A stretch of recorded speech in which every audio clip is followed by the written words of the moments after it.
సంఘ సంస్కర్త బడుగు బలహీన వర్గాల ఆశాజ్యోతి మహాత్మా జ్యోతిబా పూలే 135వ వర్ధంతి వేళ రాష్ట్ర వ్యాప్తంగా నివాళులర్పించారు. అణగారిన వర్గాల అభ్యున్నతికి, మహిళా విద్యకు పూలే చేసిన సేవలు మరువలేనివని కొనియాడారు. హైదరాబాద్ తెలంగాణ భవన్లో పూలే చిత్రపటానికి పుష్పాంజలి ఘటించిన బీఆర్ఎస్ నేతలు బీసీ రిజర్వేషన్ల అంశంలో మోసం చేసిన కాంగ్రెస్ కు తగిన గుణపాఠం చెప్పాలని పిలుపునిచ్చారు.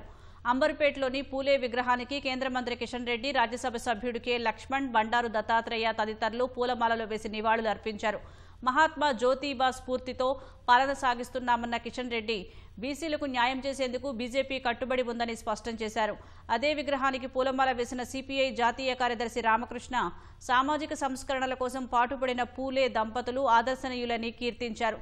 సిద్దిపేట జిల్లా భూంపల్లిలో రాష్ట్ర SC ST commission chairman Bakki Venkataiah Phule విగ్రహానికి నివాళులు అర్పించారు. హైదరాబాద్ అంబర్పేటలోని పూలే విగ్రహానికి మంత్రి Ponnam Prabhakar, mayor Vijayalakshmi, Congress senior నేత విహెచ్ తదితరులు పుష్పాంజలి ఘటించారు. బీసీ రిజర్వేషన్ల అంశంపై నిర్ణయం తీసుకునే బాధ్యత కేంద్రంపై ఉందన్న మంత్రి, బలహీన వర్గాల బిడ్డలందరూ చలో ఢిల్లీకి వెళ్లాల్సిన అవసరం ఉందని వ్యాఖ్యానించారు.